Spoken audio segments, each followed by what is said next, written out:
Bakit? Anong gagawin? May titingnan lang ako. Sama ako. Ako rin.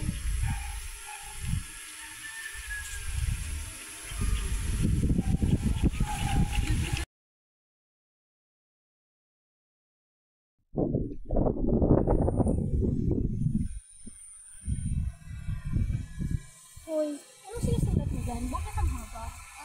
Sangkat yung naman ito ng pagkain na ginawa ng mama kanina. May gusto rin akong isulat. Mga tutunan ko kahapon.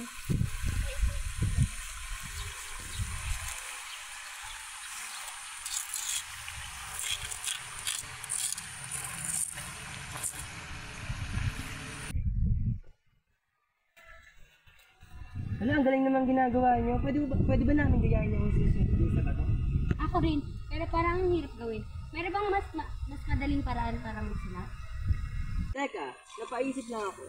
Paano kaya kung may mas mabilis at magaan na gawain kaysa dito?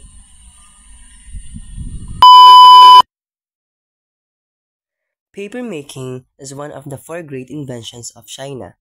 Was invented in the Western Han Dynasty 202 BC to 980 and improved in the Eastern Han Dynasty 25 to 220 AD.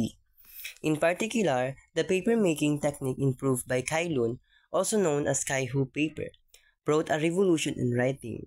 Kaihu paper was easy to carry, incorporated many different raw materials, and promoted the cultural development of China and even the whole world. Before paper was invented, people throughout the world wrote on many different kinds of natural materials. Ancient Egyptians used papyrus scrolls to write down histories.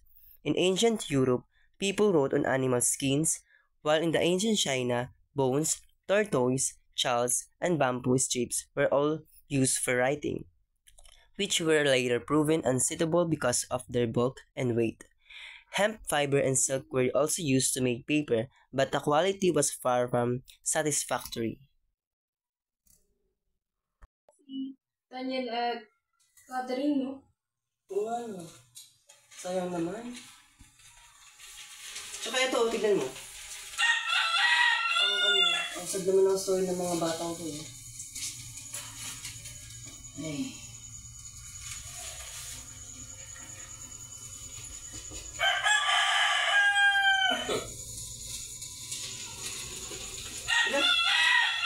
Ang tangkad ng mga Koreano, oh. Oo nga, no? Tsaka, ang galing, nakakuha pa sila ng ng reward. Bigyan ko kasi para silang wow! Ganun.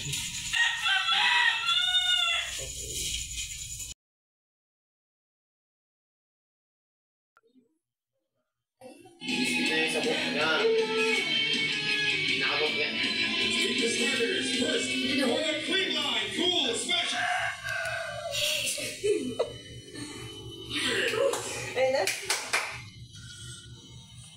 Opposite hitter from De La Salle University, number 7, interim team captain Michelle Gumabao.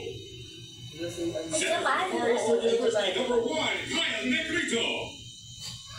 Middle blocker from the College of St. Benil, number 6, Pels Anaga. Middle blocker from the Ateneo de Manila University, number 14, Bea Delion. Outside striker from FEU, number 19, Bernadette Pons.